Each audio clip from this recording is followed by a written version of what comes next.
Hi friends, welcome back to my channel, or welcome for the first time, those of you that are new. I'm so appreciative of you coming and seeing me today and supporting my channel. Today I'm going to be talking about this book, Roll of Thunder, Hear My Cry. It's by Mildred D. Taylor, and it won a Newbery Medal at some point in time. It is a book that is hard to talk about without crying, actually. It is a beautiful story. It is a story that I recommend everyone read to their children at some point. And notice I said read to your children. I didn't say hand them the book and walk away from them, because it deals with a lot of very tough issues. And I think it would be very helpful for a parent to be involved in the conversation immediately as it occurred. I was involved with the conversation immediately. I read it to my older two children, with my younger one tagging on a little bit, and he wasn't quite ready to hear some of it. So if he was around, sometimes I had to sugarcoat a little bit and then explain to my older kids a little bit later what actually was going on and happening. But this is a story about 1930s, the South, and it deals with this family who, unlike almost everyone around them, they actually own their own land. This is during a time where African Americans primarily were tenant farmers, so they didn't own their land. They paid a rent to be able to grow things and then sell it, or they had to have a hefty fee taken from what they were selling to the tenant. So this is a book that really talks a lot about the importance of land ownership and having land that is yours, that you can use for your legacy and your family name. It deals with education at the time. It was very segregated. It talks a lot about how, for an example, they got these new school books that were just junk.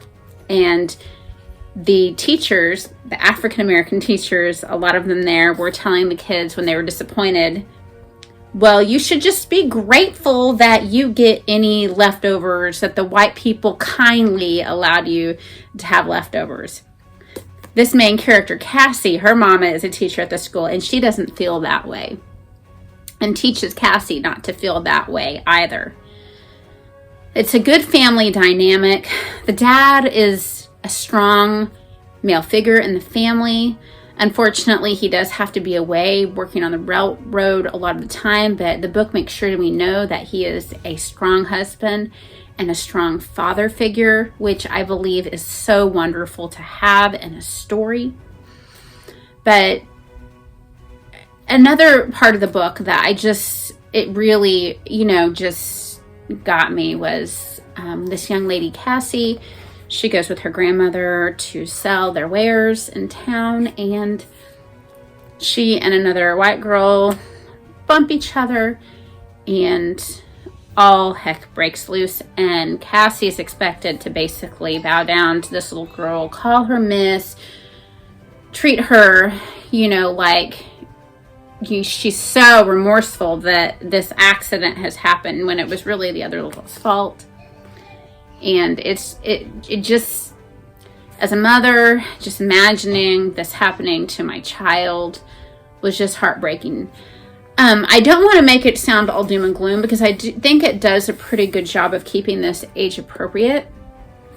At the time of reading this to my kids, I had two upper elementary age children, and I did read it to them. So I had one in the house that was too young to understand that when some of the white characters were using the N word.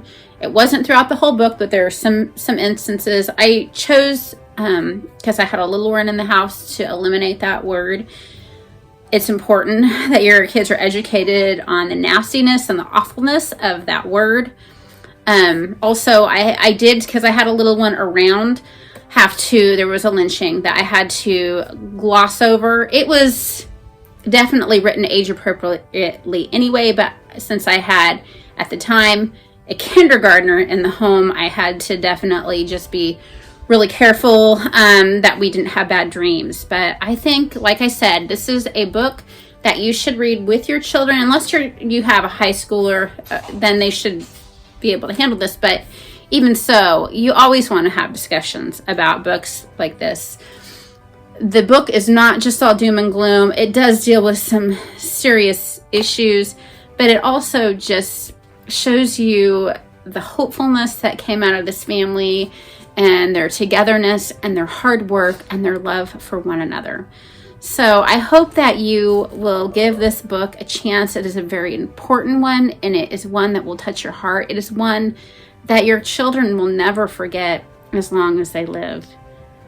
Well, I know this has been a more serious book, but it is a good one, and I hope that you will come back and see me sometime. Again, my name is Kelly, and you can find my social media information in the description for this video.